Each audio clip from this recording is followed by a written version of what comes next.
Good morning. Good morning. I am Anne Rocheteau. I'm Finance Officer in Interreg Europe, and today I will be your host for this finance webinar. During this webinar that will last about 1 hour, we will take general questions. We already received some questions about financial reporting. Thank you for sending your questions, and we will take them live today. We will also take questions that you can submit during the webinar. So please, you can use Slido to ask your questions during the webinar. Here, you can see the QR code for Slido, so you can flash it with your mobile phone and submit your questions during our webinar. Please indicate your name when you ask your question, because it's nicer to know who is behind the question. You can also use the chat to interact with other participants. We will also use the chat to send you the links that are mentioned in our replies to the questions and useful links to the tutorials, for instance. Another information is that this webinar is recorded, and this recording will be available soon after the webinar on our website. Well, I will not be alone for this webinar. We'll also be with Ilaria Piazza, who is Finance Coordinator, and Camille Miwa, who is Finance Officer, sorry, who are my colleagues here, and they will answer your questions live. Behind the scene, you have also Alexandra and Ségolène, who will be on Slido, and the communication team with Camille, Julie, and Petra, who will support us. So without further ado, I think we can start with the questions already. We received quite a few questions. So let's start with these two questions that are a bit similar. We will take them together. In the list of expenditure for the items reported as staff cost, could you please clarify what exactly should be entered in the description field and in the document reference number field? And the other question for items reported as external support, this is under external expertise and services. Could you clarify what should be entered in the description field and in the document reference number? Maybe Camille, can you tell us more what the partners should write in the description? Yeah, thank you, Anne. Good morning, everyone. I think it's an interesting question to start because it gives the opportunity to remind a bit what we expect to see in these different fields in the reporting. So in general, the field description should really be, well, as it says in the word, the description of the costs that are reported. So when it comes to staff costs, it can simply be a reference to the months for which the costs are reported. And for the document reference number, for the staff cost, well, this is something you can check with your controller and agree on.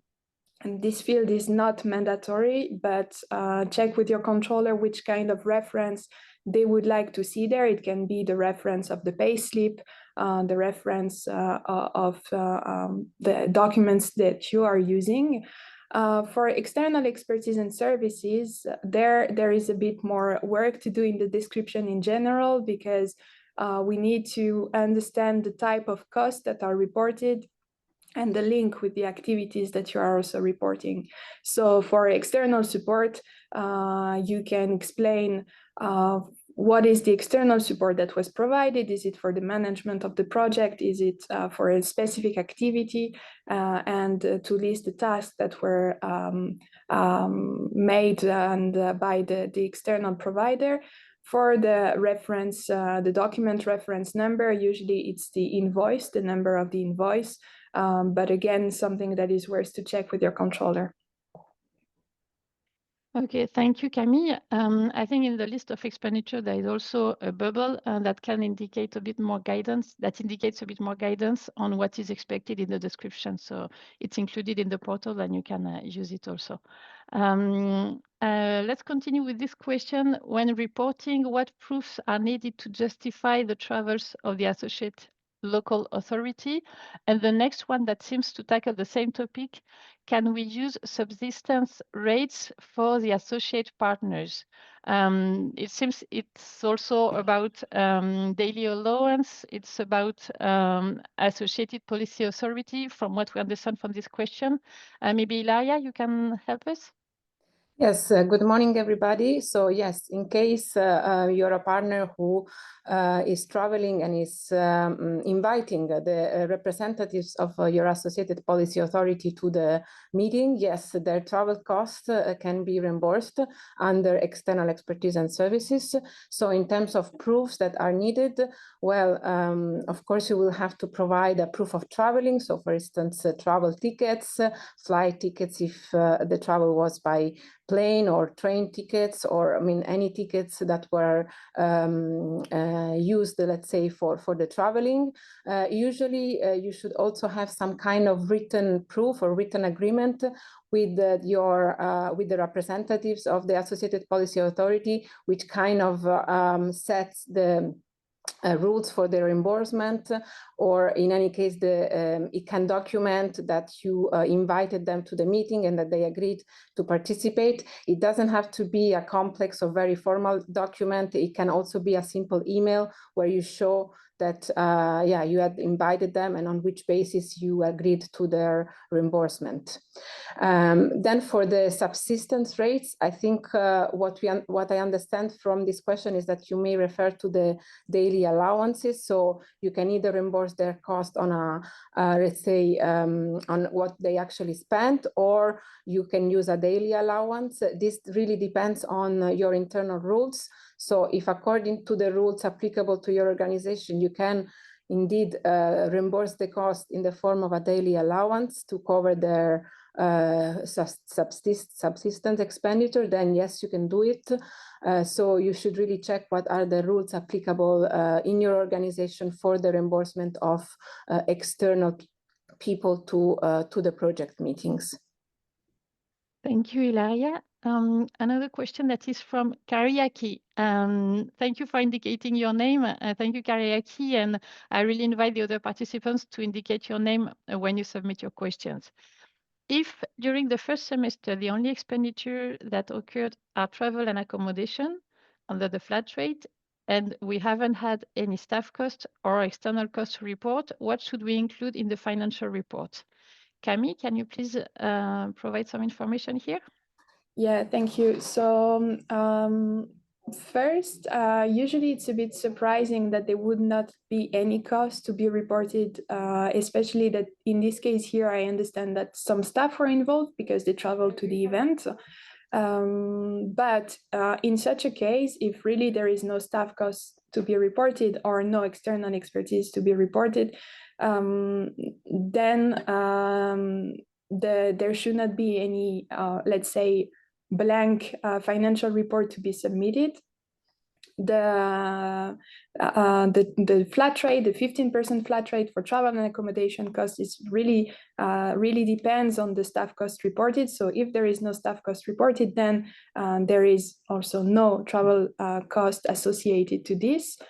So in this case, as the question describes it, there should not be any cost at all reported. But again, this is a bit of an unusual situation. So if the staff was involved and the cost for this staff can be reported, then they should be reported, and the associated 15% for travel and accommodation costs would be automatically included in the financial report. Yeah, thank you, Camille. And as you say, it remains exceptional because usually we expect the staff to be involved from the beginning. So let's take another question. During the control seminar in the Netherlands, it was mentioned that VAT is always eligible. However, the program manual is stated in a more nuanced way with exceptions and explanations. Can we assume VAT is always eligible? Ilaria? Yes, so I can confirm what you heard in the control seminar in the Netherlands. VAT is eligible, even if it can be recovered. This is really something that comes from the regulation, so it's clear. The only, let's say, disclaimer in the program manual, it refers to the case where you have activities that fall under state aid rules and that they are covered through GBER.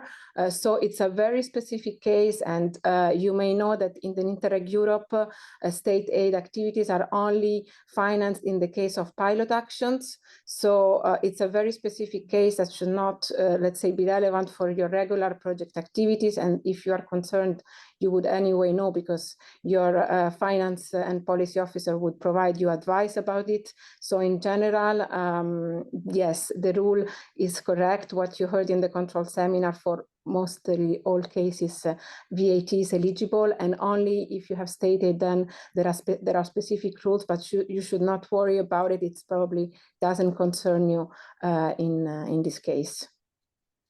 Thank you, Ilaria. As we said at the beginning of this webinar, we are taking questions live, so I invite all participants to continue sending their questions on Slido, and they will appear on the screen one after the other. So continue submitting your question. This is your opportunity to have your finance officers answering your questions.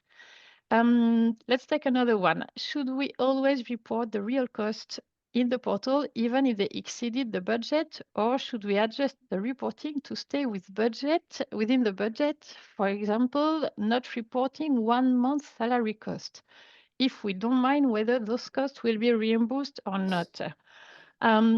Maybe Camille, you can give some more information on this question. Yes, I understand. If I understand correctly, the question, the person might be referring to the fact that you have prepared a spending plan for each semester.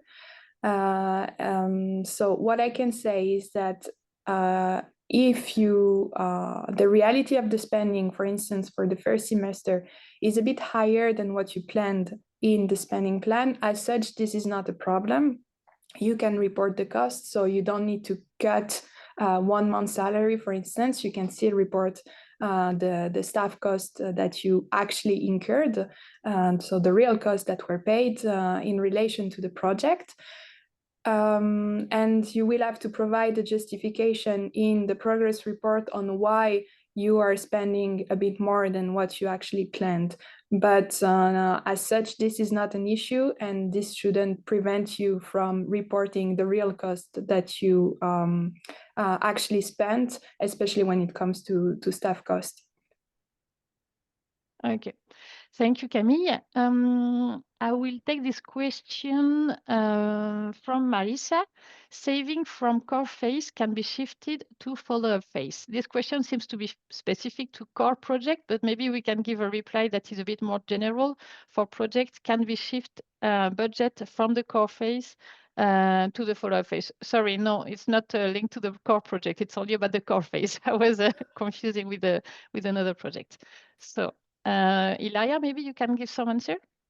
Yes, so yes, indeed, in Interreg Europe, projects are divided into phases. You know, like there is the core phase lasting 3 years, where you focus on really like the exchange of experience, so when the interregional learning activities happen. And then in the follow-up phase of 1 year, you focus on monitoring the results of the project.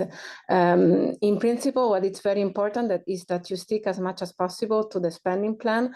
As a program, we monitor the spending, what you report throughout the project against what you had planned in the spending plan. So even if there is not, let's say, a clear separation between, I mean, we monitor your total budget, so there is not a clear separation in terms of budget and eligibility of the costs between the core phase and the follow-up phase. Still, it is very important that you stick to the spending plan, because there is a risk if you are not spending in compliance with your spending plan, so you are falling behind, you are underspending, that at some point, especially if the underspending is big, we may have to decommit the funds if you cannot prove, let's say, that you will actually spend in full your budget. And especially at the end of, I mean, we will discuss this with the lead partner, all these financial issues and how you are spending in the midterm review meeting, which is a meeting that the lead partner has with the policy and finance officer. And on the agenda of this meeting, one of the points is exactly, let's say, discussing with the lead partner how you are complying with the spending plan, if you are spending according to the plans. And also another moment where we assess your budget consumption is when you approach the end of the core phase, because let's say that if you didn't manage to spend in full all the budget until the end of the core phase, it's probably not likely or not very feasible for you to catch up on this during the follow-up phase, considering that the activities of the follow-up phase are limited. And that's why, let's say that even if there is no, let's say, restriction on this, still it's unlikely and probably not feasible that funds are shifted to the follow-up phase, because the activities of the follow-up phase are limited. And so we don't consider it justified that you will use the funds that you didn't spend in the core phase in the follow-up phase. Thank you, Ilaria, for this complete answer. I think it was very clear. It's actually linked to the following question for project divided into several phases. Is the budget allocation flexible between them? For example, a project partner has an overall budget of 250,000 euros divided as phase 1, phase 2, phase 3. Can the funds be reallocated between phases without changing the partner's total budget? I think the question was similar. Maybe Camille, do you want to add something on this point? Yeah, maybe to answer specifically this question, as I understand, this might be a division that was done internally for this project that is a bit different than what Ilaria was describing just before, the distinction between the core phase and the follow-up phase. Here it seems to be something decided internally for the project. So we wouldn't have on our side any issue if there were changes made to this internal spending plan, let's say, as far as, of course, this complies with what Ilaria was describing before, which is the fact that you should stick as much as possible to the spending plan that you provided in the application form. But if internally you make reallocation from phase 1, 2, and 3 that you decided internally, this is not a problem, especially here in this case, since it is specified that in any case this wouldn't impact the total budget of the partner. Thank you, Camille. We're going to take this question about Italian staff cost, since we have an Italian colleague here who knows a bit more. Maybe, well, for Italian staff costs, can we apply a pro rata 13th month each month? If the payment occurs after the reporting period, how should evidence be handled? We're not going to enter into the specific Italian law, of course. We're going to remain general because some principles apply to all other partners from other countries as well. Ilaria, please. Yes, indeed, we will not enter into the specifics of the Italian law, because even if I'm Italian, I'm not a specialist in Italian labor law. So I will give you a straightforward and general answer. In fact, you can only report this cost when they are actually paid. This is a general principle. Cost must be incurred and paid by the end of the reporting period to be reported. So in the case of the tredicesima, I assume it's paid with, let's say, with the December pay slip or with the December salary. If this is the case, then you will only be able to report it when it will be paid. Yeah, this is what I can say, and this is, let's say, also the general rule if you have similar arrangements in your own country. Thank you, Ilaria. I think that's very clear, to report when it is paid.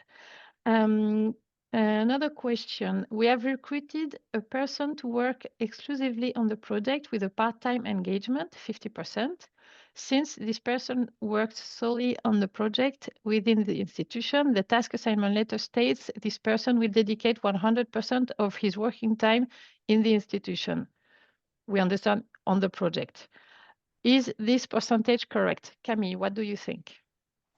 Yeah, it's an interesting question, because here we have the case of someone that is working part-time for the organization, and all the time worked in the partner organization will be dedicated to the project. So in this case, I can confirm that indeed it is correct to say that this person will dedicate 100% of his working time on the project, because this is all the time this person will spend working in the organization. Thank you, Camille, for this answer. I see some participants asking questions in the chat, and as my colleague Julie is saying, please ask your questions in Slido. This will allow us to see them on the screen so we can take them. Otherwise, it's very difficult for us to see both the chat and Slido, and it's easier for participants to see the questions in the Slido directly. So please submit them as well in Slido so we can take them live. Can you explain how much project team members is acceptable as the project partner reported salaries for 5 team members? They work on different positions in the project. Ilaria, can you give an answer to this question? Yes, so in fact, there is not, let's say, in general, an acceptable number of staff members that should work on the project. It really depends on the activities of the project, on the role of the partner. And so there is not, let's say, a general rule on this.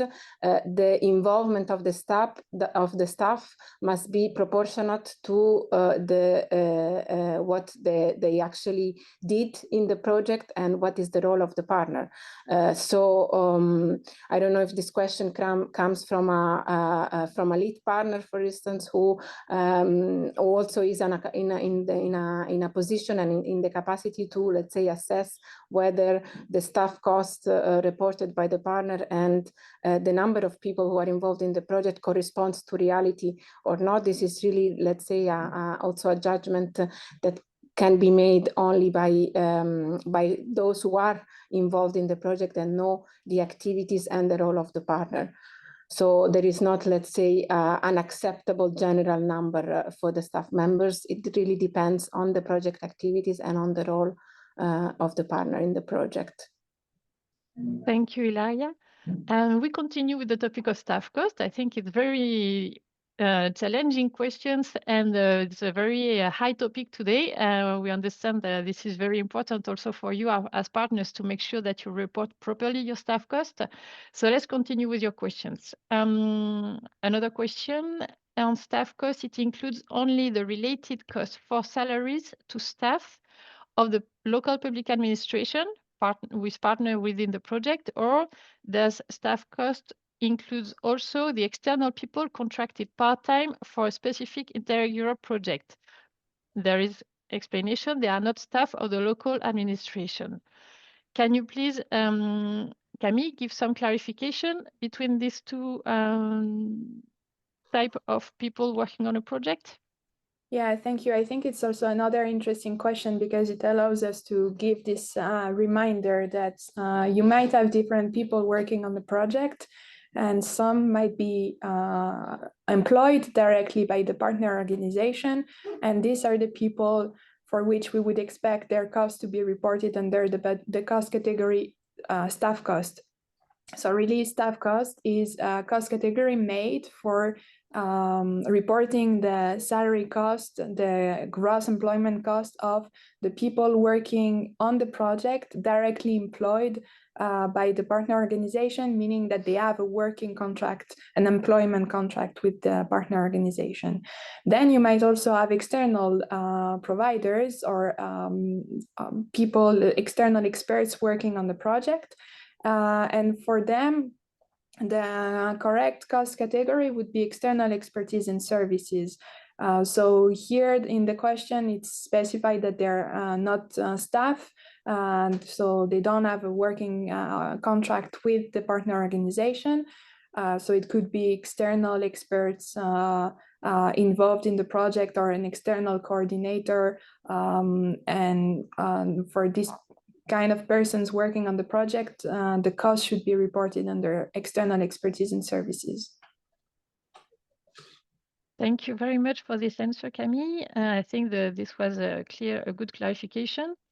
We continue with a question from Lone Kane Smith. I don't know how, if I say well the name. Well, how can I document staff cost? Only pay slips, or can I use a report from our accounting system to document the monthly staff cost per person? Maybe Ilaria, you can give some indication here? Yes, so to document your staff cost, well, in general, you will need to show your employment contract of the staff member. Then, yes, usually pay slips and also a proof of the payment of the salary, which can be a bank statement or in some cases also an extract from the accounting system. I would say this is quite specific. Also, our recommendation is check with your controller exactly what type of documents and of proof they require. It can be also specific to, let's say, to the procedures of your own organizations or of the rules that are applicable in your organization, in your country. So my recommendation would be, because we can tell you generally from our experience what we know project partners usually provide, but in some cases it can be specific to your own situation. So our advice would be to check with your controller. They are the ones who will have to check the documents, who will have to confirm the costs. So they are in the best position to tell you exactly which document can serve, let's say, as a proof to document the reality of the staff cost and that the actual payment has been made. Thank you, Ilaria. While you were explaining, I saw a keyword appearing in the chat that was just one word, that was timesheet from a participant. It was deleted. I don't know if it was a mistake, but I think it's interesting to take this opportunity of this keyword that appeared. There is no need for timesheet. No timesheet are needed to justify your staff cost in Interreg Europe. So this is just a reminder here. Let's take another question. Staff cost. Can a partner report their personal cost in the second semester of both the first and the second semester? Camille, can you answer here? Yeah, as such, it's possible to report costs in a financial report that were incurred and paid in a previous reporting period. So it means that if you have some costs incurred and paid during the first semester, you can report them and include them in the financial report later of a first and second, covering the first and the second semester, and include them in a later progress report. So for instance, here, progress report number 2. However, I think it's also, even if we said it already a few times, I think it's also a good question to remind that in principle, we expect partners to report in every semester. So there can be situations, exceptional situations, causing some delays, but in principle, partners are expected to report in every semester, also to make sure to comply as much as possible with the spending plan, as we were explaining before. But technically, this is possible if for some specific situation, exceptional situation, you cannot report costs in the first semester, you can report them in the second semester. Thank you, Camille, for this clarification. And before taking this last question on staff costs for now, this last of a series, I remind you in the chat, Julie put the link to the tutorial video how to report on staff costs. And there are several chapters, and it's a lot of information for you, practical information, how to fill in your report and what are the proofs that are needed for staff costs. So a lot of answers are also provided in this tutorial. We invite you to watch it after the webinar. So this last question for now on staff cost. For staff cost in the platform, should we add one line per person per month, or could it be aggregated? Ilaria, can you please give an answer here? Yes, so a very direct answer, yes. It should be one line per person per month. This is linked to the fact that in Interreg Europe, controllers check your expenditure based on a sample. Let's say they check a sample of your staff costs. They don't check 100%. They check the cost in line with the sampling methodology that was defined at program level. And so for this sampling to work, it is very important that you basically report the staff costs in this way. So one line per person per month. Thank you, Ilaria. We're going to take this question from Luis Miguel. SIM do Ave is preparing the PR1 of several Interreg Europe projects. They are asking the start date for the eligibility of HR. We would like to ask if the eligibility date is 10th of December 2024, despite the official start date of these projects being the 1st of May 2025. What is the difference between the date of eligibility, the start date of the project? Camille, can you clarify, please? Yeah, thank you. So I assume that these are a third called project because indeed 10th of December 2024 is the start date of the eligibility of the expenditure. It's the date when your project was officially approved by the monitoring committee, and this date marks also the beginning of the eligibility of the expenditure for your project.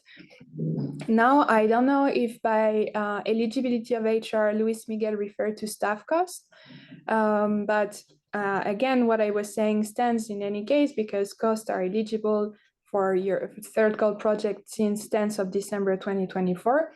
1st of May marks the official start date of the project. You know that after the project was approved, there was this phase during which the project had to fulfill a certain number of conditions. And we had to, choose a date for officially starting the project. So this for third call project, this date is 1st of May 2025. But we, in any case, we're encouraging projects to start their activities as soon as possible when the conditions were in the process or of being fulfilled or being fulfilled. Now, of course, if the question is about staff costs, just maybe to nuance a little bit, of course, staff costs should be also reported in accordance to the actual involvement of the staff in the project. So I don't know if this organization was the lead partner. If this is the case, I would assume that the staff was involved in the process of fulfilling the conditions. If this organization is not the lead partner, I don't know if the staff was really involved from 10th of December to 1st of May, but this is something, of course, they need to take into account. The costs are eligible. This, I think, is clear. But of course, it's important that the costs reported are also in accordance with the actual involvement of the staff in the project. Thank you, Camille. So yes, eligibility date on the 10th of December 2024 and cost to be reported according to the involvement of the staff from this date. Another question, what happens if the controller is not approved yet because the government takes so long and the deadline for submitting the first financial report has passed? I understand here it's the deadline for submitting the report to the controller has passed. It's an internal deadline because the deadline for reporting for third call is 2nd of February. So what happens if the controller is not yet approved? We are now on 18th of November. Ilaria, can you give a bit of information here? Yes, here let's say that my first advice would be to discuss this with your lead partner, because as Anne said, we assume this was an internal deadline for submitting the financial report to the controller. So if you are late, let's say that the progress report is due by the 1st of February. So especially because we think that this is coming from a decentralized country. So you have, let's say, a decentralized controller, you might still be on time to be able to submit and include the financial report in the first progress report. Of course, you should, let's say, discuss this with your lead partner, let them know that there is, let's say that the procedure is taking longer than expected, and then so that the lead partner can monitor the situation, can also report the situation back to the JS, so to the finance and policy officer of the project, in case this delay continues. So you may still be, let's say, on time to report in the first progress report, especially if let's say the delay is solved soon. Our advice is also to already work on your financial report. Like start filling in the financial report, start completing the list of expenditure on the portal, so that you can basically submit it to the controller as soon as the controller gets the approbation and is assigned to the project in the portal. This, let's say, will also help you, let's say, accelerate the process, and and hopefully you will manage to include the costs in the first progress report. But yeah, basically anticipate as much as possible and discuss with your lead partner if the delay continues. Thank you, Ilaria. And we continue with another question that is on the deadline for submitting the report to the controller. When is the deadline for submitting the financial report to the controller? Camille, maybe for this one? Yeah, you were almost answering this question when introducing the previous one. I think it's also the opportunity to remind that at JS level, we have deadlines for the submission of the progress report. So for third call project, indeed, the deadline for the submission of the first progress report is 1st February 2026. Then for the financial report to the controller, this is something to be checked with the controller. The deadlines may depend on the countries and on the system. So check directly with your controller when they want to receive at the latest your financial report, in order for them to have time to check it, confirm it, and send it back to you, so it can be included in time in the progress report by the lead partner, so it can be submitted, the progress report, on time by 1st of February. But at the Joint Secretariat, we don't have deadlines for the submission of the financial report. This is something that should be agreed between you and your controller. Thank you, Camille. We're going to change topic now. We're going to talk about procurement with a first question at the procurement tab. What should I fill in above EU threshold? And actually, do I have to fill anything? Ilaria, can you clarify here? Yes, so in the procurement tab, you have, so in general, maybe it's good just to clarify what you're expected to include there. So you have to list all the procurements you have used in the project to contract services for the project above 10,000 euros. And for the above EU threshold, in that case, you will have to indicate if the contract is a contract, the contract value is above the thresholds set by the EU for the contracting of the services. They are, now I have to admit, I'm not, I don't remember exactly the amount, let's say, but they are in the European Directive on Public Procurement. So I would advise you to check this. But let's say you have to indicate this only for if you have used in the project. So for contracting services for the project, if you had to go through a procedure, a EU tender procedure for contracts above, so if the value of the contract was above the EU thresholds, and these thresholds are included in the EU, I mean, they are decided at EU level. Okay, thank you, Ilaria, for this clarification. We are going to enter in the concrete discussion of procurement and threshold now, with a few questions on this topic. One question from Andrea on behalf of the lead partner of PASMO project. Does the program specify a minimum threshold in terms of value of the contract to be contracted for conducting a market research, for example, obtaining at least three offers prior to awarding a contract for services? Let's ask Camille for some guidance on this point. Yeah, it's a good question, because in Interreg Europe, we do not have threshold or at program level for public procurement.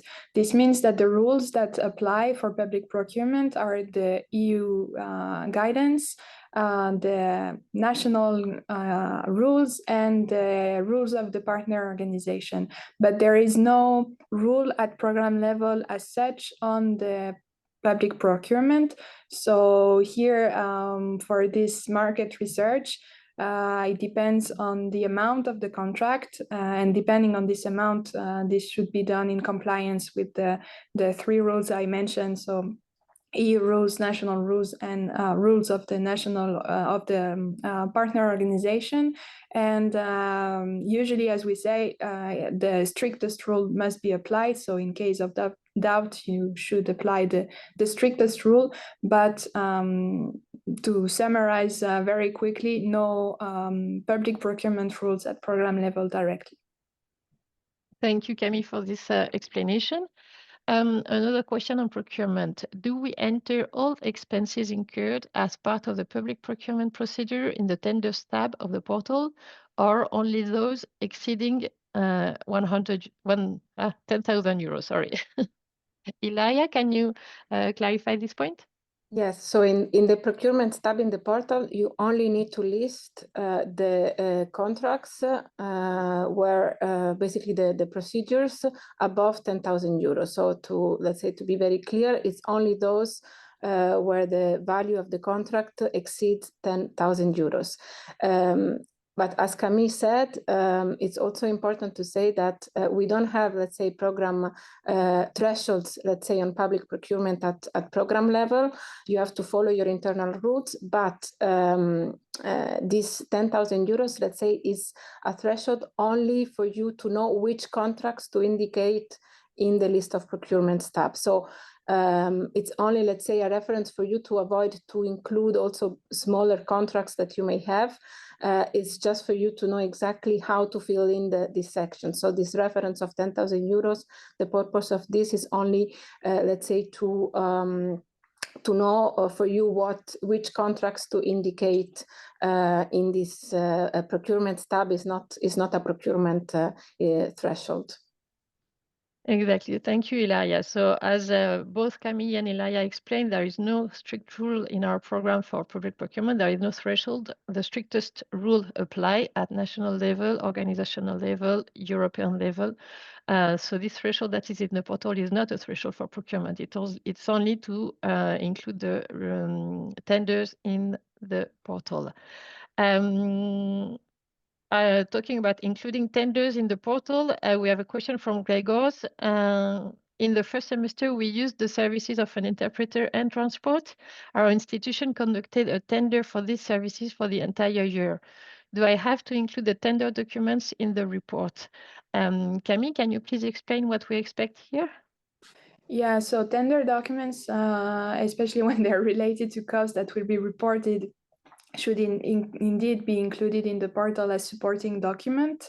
Here, even if it's for the entire year, the moment you report the cost in a financial report, you should also include the supporting documents. And the moment these costs are there, of course, we expect also to see the supporting document.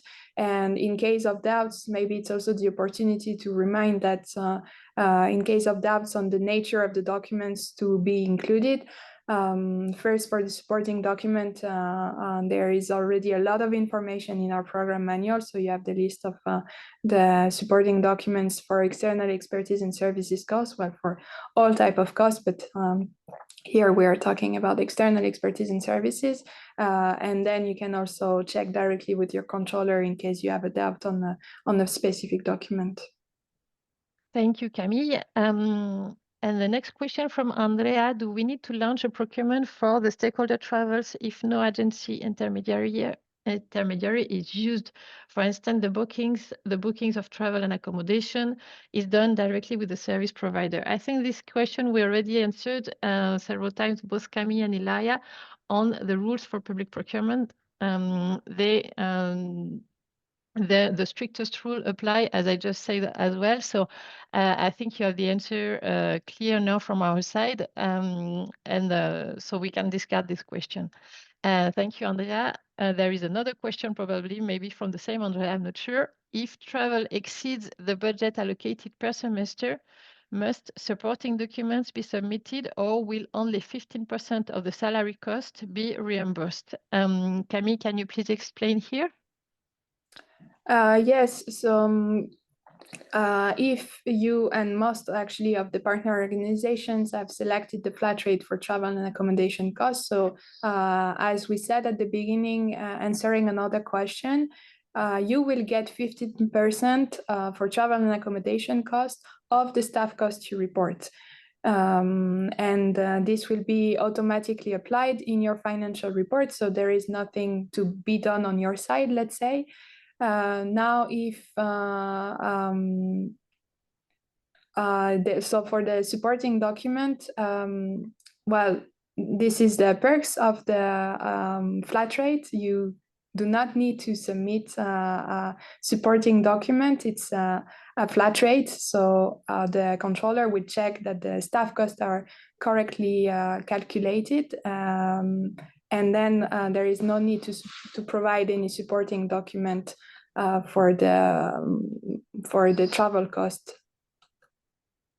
Thank you, Camille, for this clarification. We continue on travel costs, but for external stakeholders now. So this is external expertise and services.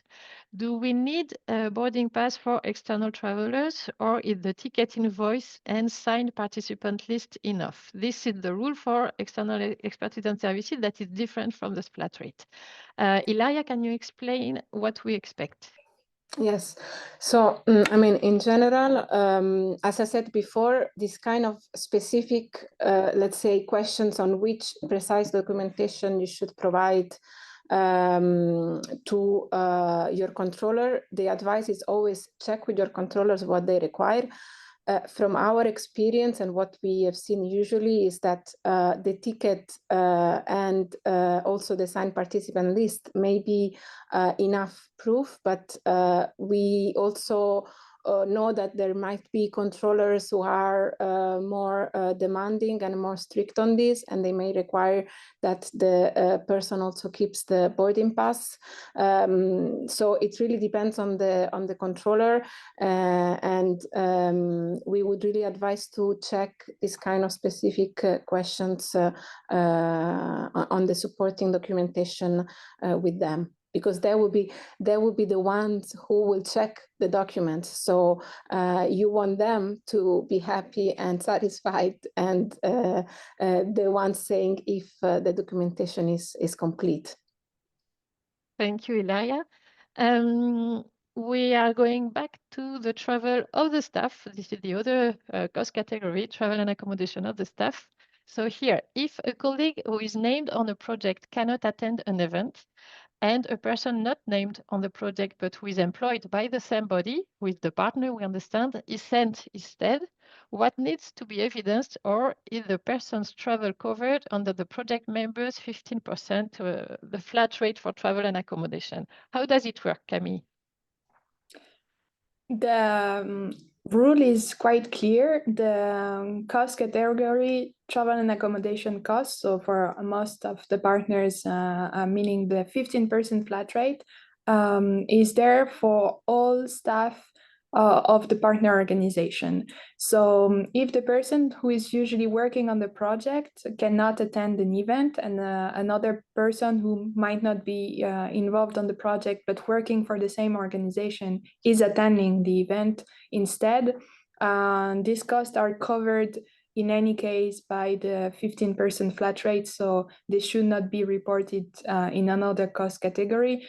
And there is also no need to provide justification for this travel in particular, because again, as I was explaining before, the cost, the controller will check the staff cost, and then the 15% flat rate would be automatically applied in the financial report. Yeah, this is an interesting question because I don't think we mentioned it before during this Q&A session, that indeed for staff members of the partner organization, travel costs are covered by the 15% flat rate or the travel and accommodation cost category in general. Thank you, Camille, for this additional information. Indeed, that is very important. We're getting toward the end of this webinar. We still have 10 minutes to go. We will continue until the end of this hour. So you can continue sending your questions. And don't worry if we don't have time to take your questions live. We will answer them in writing in Slido. So you will get a reply anyway. We continue with this question. Could you please clarify how we should complete the activity summary box in the partners report? Should we only include activities related to single partners' eligible cost, or should the partner list all the project activities they were involved during the semester? Ilaria, can you please provide a bit of guidance here? Yes, thank you for this question, because it gives us the opportunity to clarify the purpose of this tab in your financial report. So the activity summary is really meant to give to your controller an overview of the activities that you carried out during the semester. This helps the controller to check and to, let's say, to confirm that the cost that you have reported, that you have included in the list of expenditure, match the activities you have done in the semester. So the activity summary, you should really be like a summary, an overview of the activities that you carried out within the project during that semester. So for instance, the meeting you have joined, the activities you have carried out, for instance, with your stakeholders at local level. If you had a meeting with your stakeholders, you should put it there. So basically everything you did related to the project in that specific semester, so that the controller can see if this is consistent with the costs that you have reported.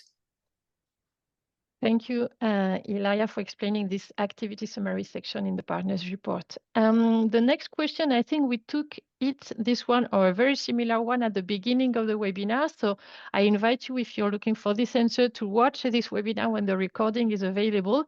After the webinar, it was about the description field in the list of expenditure.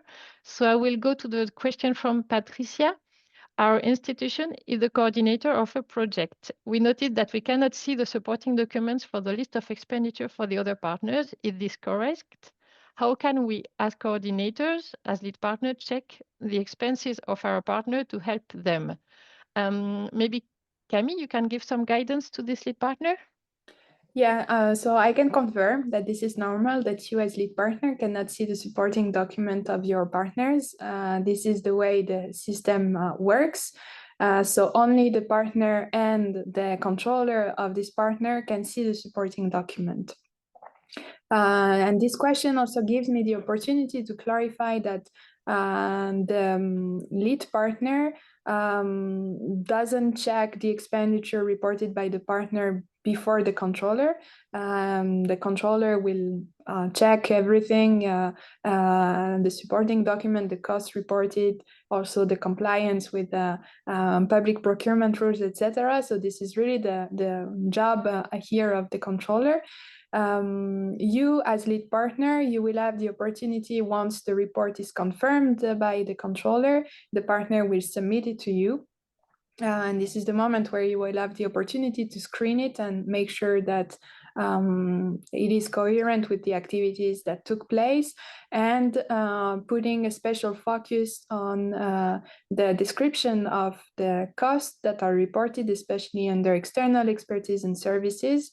So this is really the distinction between what the controller does and the lead partner. So you don't have to redo entirely the work of the controller, but to make sure that what is reported is in line with what happened, and to make sure that the descriptions provided are coherent and clear, also for someone that is, let's say, a bit outside of the project, because us at the Secretariat, when we would read your progress report and the description of the cost, we were not there with you when the activities happen. So it's important to make sure that it's clear and enough details are provided and justifications are provided where necessary.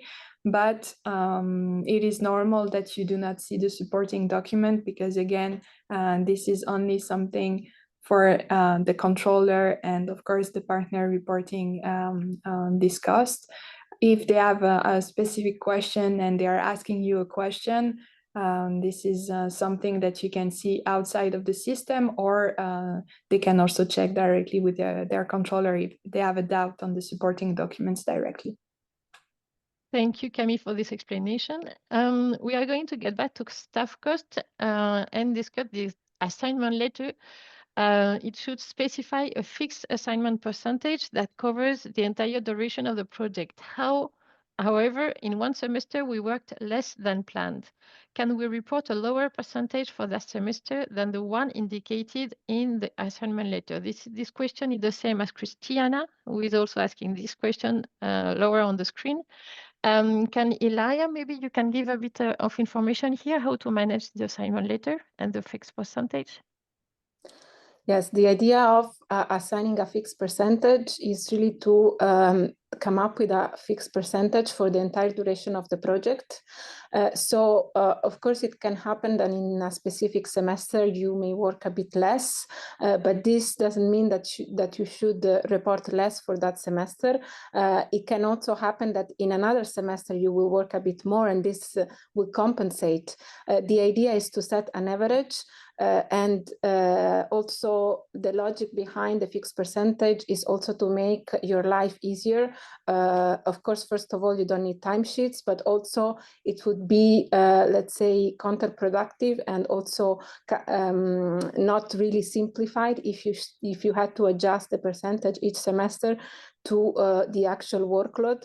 If you manage to set up a realistic average percentage, we expect the variations not to be enormous. So what you have less in one semester, you may work more in another.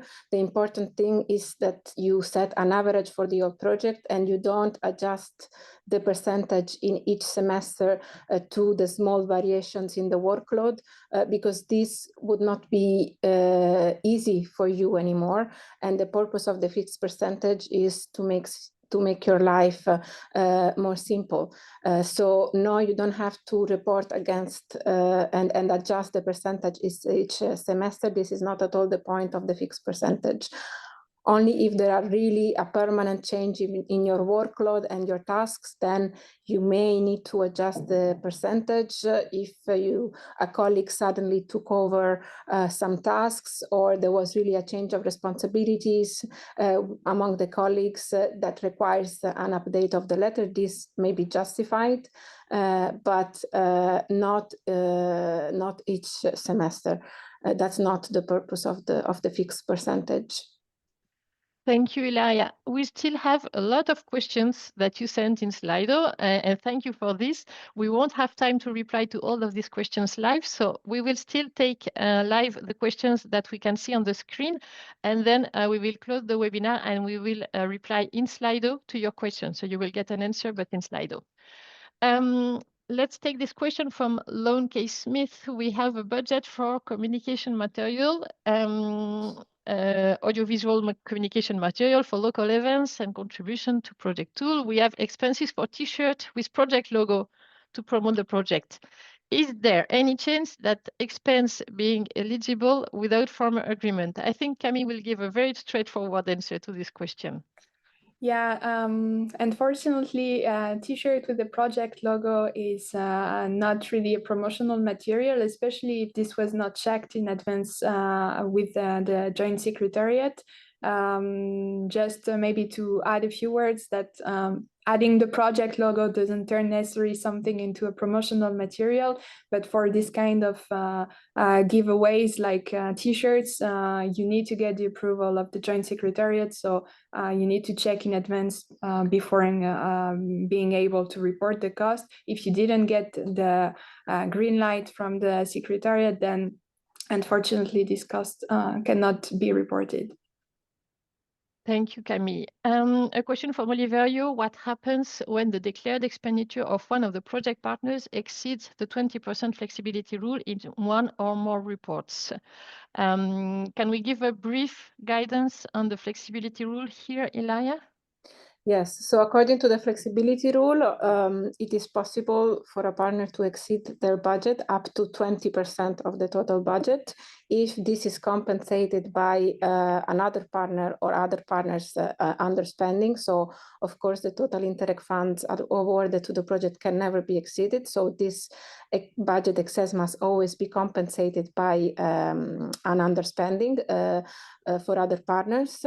And let's say up to 20%, we call it flexibility rule. It is possible because this does not require a formal revision of the application form.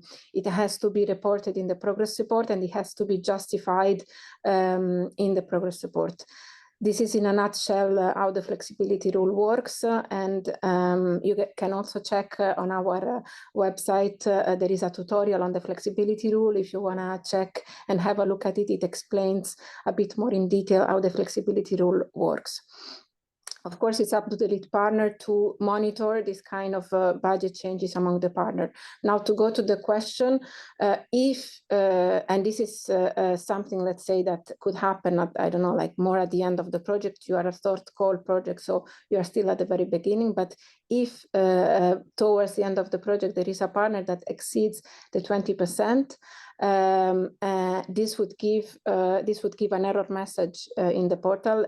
It's not technically possible to do it because, as I was saying in the beginning, these shifts up to 20% are possible and can be reported. But if the excess is more than 20%, then this requires a formal revision of the application form, a formal request for change procedure.